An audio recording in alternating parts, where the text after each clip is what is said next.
Nottingham Forest may have blown it with Lodi as new teams are coming into the race. Welcome to Forest Fan TV.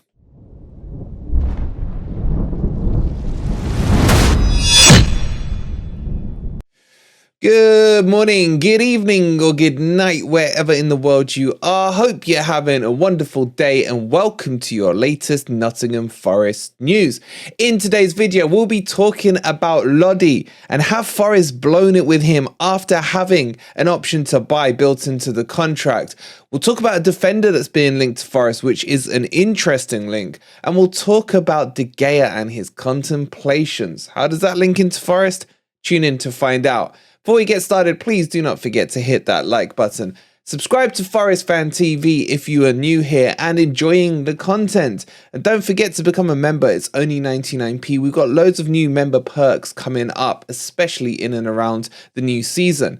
But let's jump into this first and let's start talking about Lodi.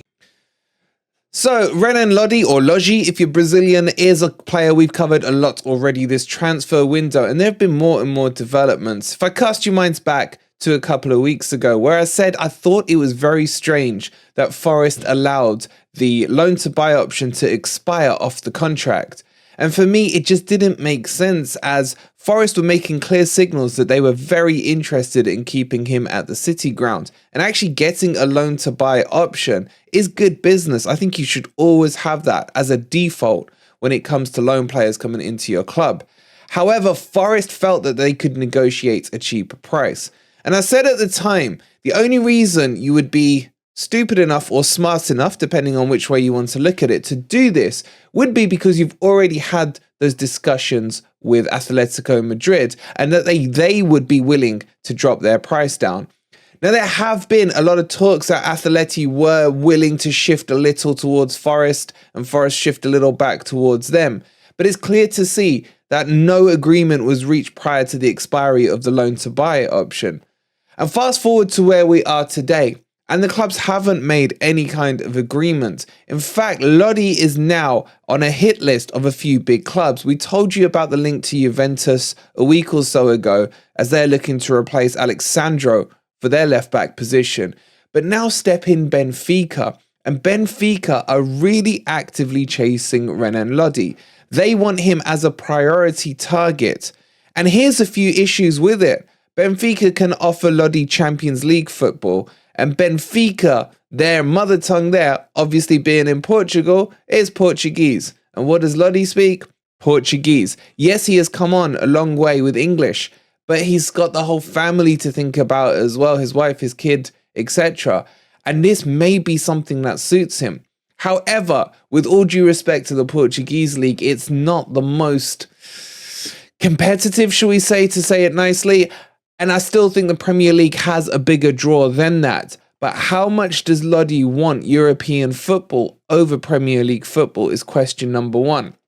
And with Benfica talking to Atletico Madrid right now, what this has done is created a huge headache for Nottingham Forest, because had it just been Forest negotiating with Atletico Madrid with no other interested parties, then it's easier to bring Atletico Madrid's price down. However, because you got Benfica now, you've still got Juve in the background, there's still even talks of Newcastle with Lodi. This becomes potentially a bidding war. And something that was completely in Forest's favour before, as they had it written in the contract, puts us now as the underdogs, because it is more than likely that Atletico will look at it and think, we've got 3 or 4 clubs interested now in our player. We should let them fight it out until they reach the 30 million that we want. It just really does baffle. In fact, it's starting to get annoying. Why? Because let me give you this example. We spent 19 million on Chris Wood, 6 million on Shelby, and a few other mess ups as well. I've been one of the biggest defenders of our recruitment window, both in the summer and half in January. Yes, there was a lot of mistakes. I'd say I backed about 90% of the signings we made, and I think they have justified themselves at some point, apart from Omar Richards, obviously, during the season. My question here is, why are Forest crying over 5 million on a player that they actually have used all season, who has been a revelation at left back, who's gone from strength to strength, and they're prepared to risk that over 5 million.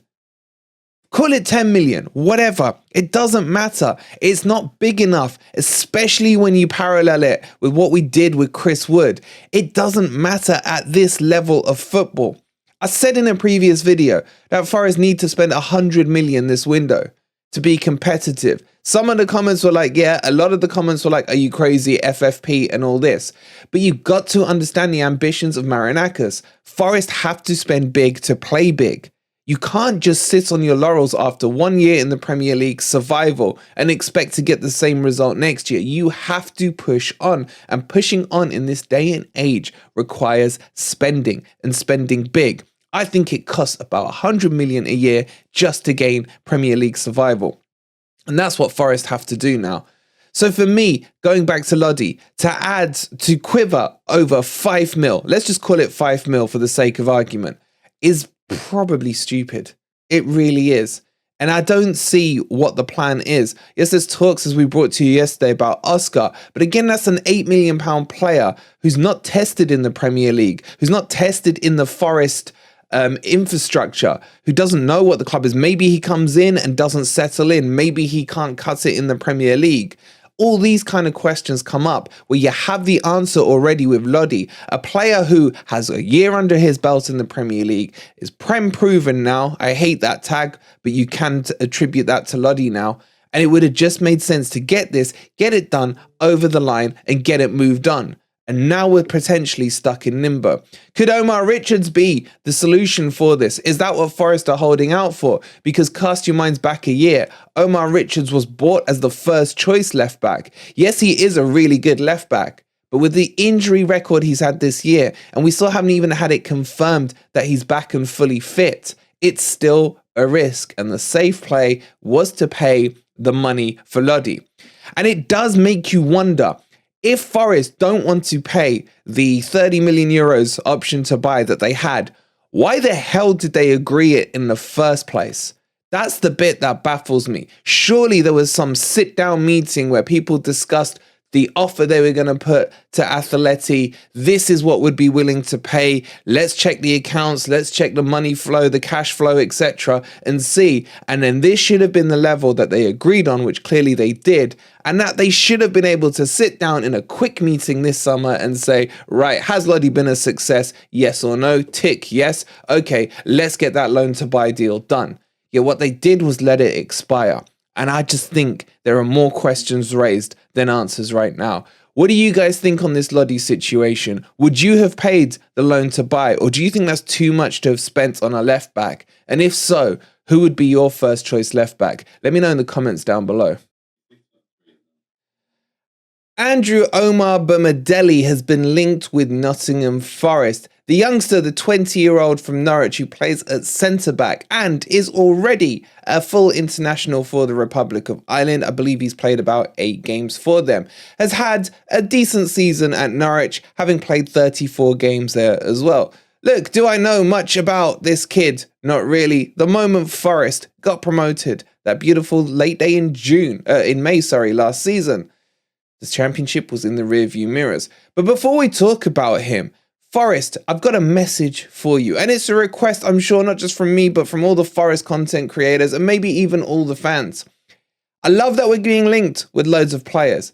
I love that, the summer transfer window, there isn't the stress of watching matches. But can you do us one favour?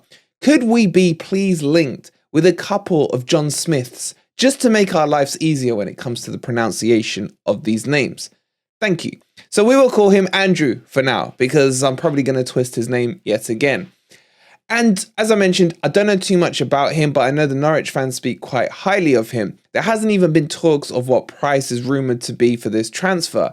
However, what I really like about this is his age. Not necessarily that it's this player, but his age. Because we are coming to a transition phase in Forest where some of our key players are turning over that 21 magical age into 22, the likes of Yatesy, the likes of Jono.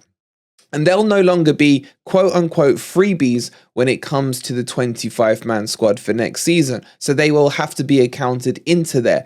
Therefore, Forest need to consider that in their recruitment and make sure that we are looking at some young guns, those ones that would be quote unquote freebies who can be put into the squad without taking away from that 25-man team. So, do I like the look of this player? He looks all right. Would he break into the first team? Absolutely not. This would be one of those Steve Cooper players I think that he could work with, is young and develop and nurture in the right ways to get him up and running at Nottingham Forest. But he wouldn't be a first team starter for me. He would just be a squad player. What do you guys think about him? Maybe some of you guys are still keeping an eye on the championship. I mean, why? If you are, let me know. It'd be interesting. But let me know in the comments down below. Is Andrew a player you would take? David De Gea has released a tweet of him in the sea, and he's basically too scared to go far out. I think it's a bit like him in his box at Manchester United, glued quite close to that goal line. However, what has he said in this tweet? Something along the words of relaxing and contemplating. It's almost a little hint he's sending out about his contract situation with Manchester United and whether he will or will not sign it. Now, why do we care as Forest fans? Because obviously this still has a knock-on effect on Dino Henderson. Still, Manchester United are holding out to confirm De Gea before this one can fully get over the line for Forest with Henderson. I'm getting sick of talking about this, but these are the updates that keep coming out. And for me, De Gea and Manchester United need to get their act together. I remember over the last 5, 6, 7, 10 years with Manchester United, when it comes to transfers with them, they take forever to get things over the line. I believe they're still negotiating for Frankie de Jong, a deal that we were told last summer was going to be a done and dusted one in June. Here we are 12 months later. However, it is really important that Henderson gets done and dusted ASAP. Why? Because Forest, as I've mentioned before, have spoken about getting players in and in early this window to give them a full pre-season, to get that squad fully gelling, because we're not starting from zero this time. We've actually got a squad and we're adding players here and there. I think this Henderson deal needs to get done in the next week, max 2 weeks. Even then, I think that's too long. And get Henderson back and integrated into the Forest team where he belongs. And again, the quibbling is over a few million. It's getting to the stage now where I would rather pay the 5 extra million that Manchester United want, rather than extend this out for another 2, 3, 4 weeks, whatever it may take for the 5 million. Yes, I know you can say it's not my money, so who am I to dictate it? But it is my club, as it is your club. And I just want our players in as quickly as possible. I think most people are in agreement that that Henderson is the right fit for Nottingham Forest. Very similar to the Lodi situation, where it's a try before you buy. We tried, we liked, let's buy. But Manchester United, stop holding out for so much money would be my message for you. If I remind you that Pope went to Newcastle last summer for 10 million, that is probably a decent barometer as well. If you put Pope and Henderson side by side, would you say there should be much difference in their valuation fee? Now, obviously, contract situations and lengths that are left on contracts will have a play in this, but player for player, who would you rather have out of those two? And would you really value Dean Henderson, as much as I love him, as 3 times the market value of Pope? That's an interesting question. However, as I've said many times before, Ramsdale at Arsenal went for about 28 million. So you could use that barometer from the other side of the argument. But De Gea, get your ass out of that paddling pool, get it back to Manchester, sign the contract, and let's get on with the rest of this transfer window. Okay, next on the agenda is this so-called marquee signing that Forest are looking to make. We've seen plenty of reports to say that Marinakis wants to bring in a big Hollywood-style name into the Forest ranks. However, none of these names have yet emerged. And is it getting a little frustrating? A little bit. I don't mind too much. I mean, let's remember, the transfer window still hasn't even opened yet. There's still 4 more days before it does. But most clubs at the moment, the trend tends to be that they will do most of their deals probably in about May time, get everything ready, agreed, And then come the window opening, that's when the player comes over. But there have been no real rumours about that big marquee name that Marinakis and his people have hinted about yet so far. So I think what I'll say on it is it has to be one of two positions, or three really. The three key ones, as we've mentioned before, a CDM for me is number one, another striker, and a left winger if Dennis were to go. Hopefully he doesn't. And these positions will need to be strengthened with big bucks. There's no point in getting a £10 million player, unless it's a freebie like a Moussa Dembele. That would be fantastic. But Forest need to start putting these names out there so we can start to discuss them. We'll keep you posted on those marquee signings as they come up. I'm hoping they'll be in the next week or so. But remember, at the moment, a lot of the players and a lot of the staff are on a bit of a summer break. They'll have a couple of weeks off before we start getting kicked back in to the pre-season, the training and everything like that. Premier League is close around the corner than you think. And don't forget, the Premier League fixtures are going to be released very soon. And let me ask you guys this. And let's see who's still listening at this moment. Get this in the comments. Would you rather Forest started with a home match in the Premier League campaign? Or would you rather they finished with a home match at the end of the season? Let me know what your preference would be in the comments down below.